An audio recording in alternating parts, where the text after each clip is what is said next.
आजच्या या नवीन व्लॉगमध्ये सर्व मित्रांचे स्वागत आहे. आज मी हा व्हिडिओ पूर्णतः व्लॉग जो करत आहे तो हा गावातील प्राचीन हेमाडपंथी मंदिराचा करणार आहे. तरी आज सोमवार असल्याने महादेव मंदिराची आज आरतीचं नियोजन आहे आणि ह्या आरतीचा पूर्णतः व्लॉग पूर्ण या दृश्यामध्ये तुम्ही बघणार आहात की आरती कशा पद्धतीने आरतीचं नियोजन केलं जात नाही आणि आरती कशा पद्धतीने केली जाते. गावामध्ये सार्वजनिकरित्या लोक एकत्र येऊन कशा पद्धतीनं आरती करतात हे तुम्हाला या व्हिडिओमध्ये पूर्णतः मी गावातील तरुण हे पूर्ण जे काही वाजवायचं साहित्य आहे ते घेऊन पूर्णतः आपण मनोभावे सामील होतात या आरतीमध्ये आणि पूर्णतः सहकार्य करतात. गावातील तरुण सर्व एकजूट होऊन पूर्ण गाव या ठिकाणी आरतीस उपस्थित राहतं. पुरुष पूर्ण माता भगिनींचा पूर्ण तरी या मंदिरात दर्शन घेताना जे तुम्ही बघत आहात ते दृश्य की शिडी जी आहे ती दगडाची शिडी आहे आणि त्या शिडी खाली वाकूनच प्रत्येक भाविक भक्त हा दर्शनासाठी मध्ये येत असतो. हे तुम्ही या व्हिडिओमध्ये बघत आहेत की गावातील ज्येष्ठ नागरिक कशा पद्धतीनं शिडी खालूनच दर्शन घेण्यासाठी मंदिराच्या गाभाऱ्यात जात आहेत आणि पूर्णतः मनोभावे देवाची भक्ती करतात. तरी मंदिरातील आतला परिसर तुम्ही पाहू शकता कशा पद्धतीने हेमाडपंथी बांधकाम केलेलं आहे. पूर्णतः हे प्राचीन काळातील पूर्णतः बांधकाम असून 1000 वर्ष जुने हेमाडपंथी गावातील सर्व तरुण मनोभावे ग्रामदैवताचं दर्शन घेतात.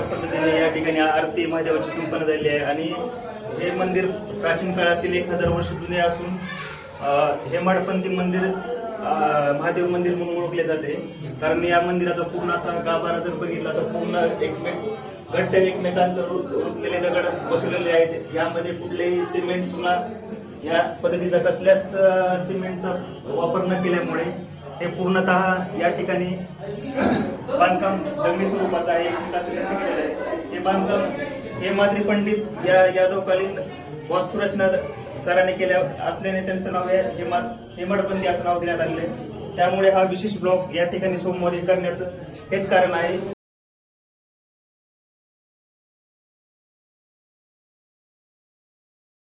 या मंदिराच्या पुढे समोरील भाग गाभाऱ्याचा आहे आणि तुम्ही पाहू शकता पूर्णतः प्रत्येक सोमवारी आरतीचं नियोजन या ठिकाणी केलं जातं आणि गावचे ज्येष्ठ नागरिक पद्माकर बहुमाने या ठिकाणी आहेत. त्यांचं मत आपण जाणून घेऊयात त्या ब्लॉगद्वारे. ही मंदिर खूप जुन्या पद्धतीचं जुन्या काळातलं हेमाडपंथी मंदिर आहे. ह्या मंदिराची आम्ही गेले 2 वर्षे आरतीला सुरुवात केली आहे. दर सोमवारी 8 वाजता आम्ही आरती करतो. खूप असा आरतीला प्रतिसाद मिळत आहे गावाचा. तरी आता माझं तुझं एक वर्ष अशी बुकिंग चालू आहे. ज्याला कुणाला आरतीला नाव द्यायचं आहे, ज्याला आरती कुणाला पाहिजे त्याने आपलं नाव नोंद करावं ही नम्र विनंती. ही आरती किती वेळ सध्याची? आता हे 65वी आरती आहे. नांदगाव पंचक्रोशीतील ग्रामदैवत महादेव मंदिर हे पुरातन काळातलं मंदिर. ज्या टायमाला राम अवतारामध्ये श्रीरामचंद्र प्रभू, लक्ष्मण प्रभू व माता सीता ज्या टायमाला वनवासात निघाले त्या टायमाला जात असताना श्रीरामाच्या हातानं शिळेची प्राणप्रतिष्ठा झालेली आहे महादेव मंदिरची. तरी असं ह्या रीतीने 2 वर्ष झालं महाआरती दर सोमवारी होत आहे. तरी आजच्या आरतीचे यजमान जयराम निवृत्तीराव चुगुरे ही होते. ह्यांनी अतिशय सुंदर मध्ये महाआरतीचं नियोजन केलं. महाप्रसाद वाटप झाला आणि असं पुरातन काळातलं हेमाडपंथी मंदिर ह्या अवघ्या पंचक्रोशीमध्ये कुठेही तुम्हाला बघायला मिळणार नाही.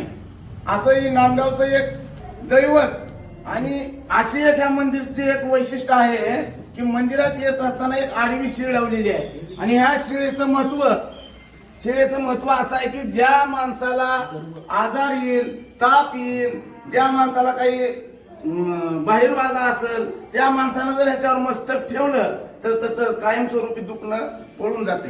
असं या मंदिरचे एक वैशिष्ट्य आहे.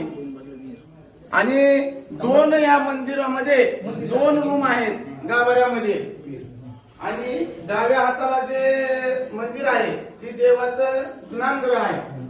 तीर्थाचं मोठं तीर्थ आहे आणि उजव्या हाताला इथे त्यांची शयन रूम आहे. महादेव आणि पार्वती 2 शयन रूम तिथं केलेले आहे.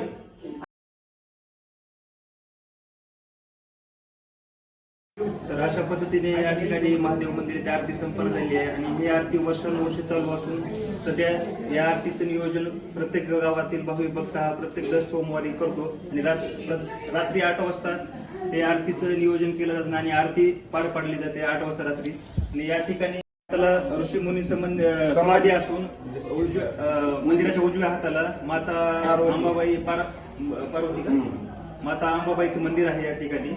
अशा पद्धतीने पूर्ण आपण हेमाडपंथी प्राचीन मंदिराचा आपल्या महादेव मंदिराचा इतिहास बघितला. नांदगावमधील पंचक्रोशीत नाही असं मंदिर आहे आणि एकूणच इतिहास जर बघितला तर आपण आता नागोबाच्या आणि पद्माकर भाऊच्या एकूणच बोलणीतून आपण बघितलं की मंदिराचा कशा पद्धतीने इतिहास सांगितला आहे. तरी अशा पद्धतीनं आपण नवीन व्लॉग करणार आहोत. आपल्या व्लॉगला लाईक करा, शेअर करा आणि सबस्क्राईब करा. धन्यवाद.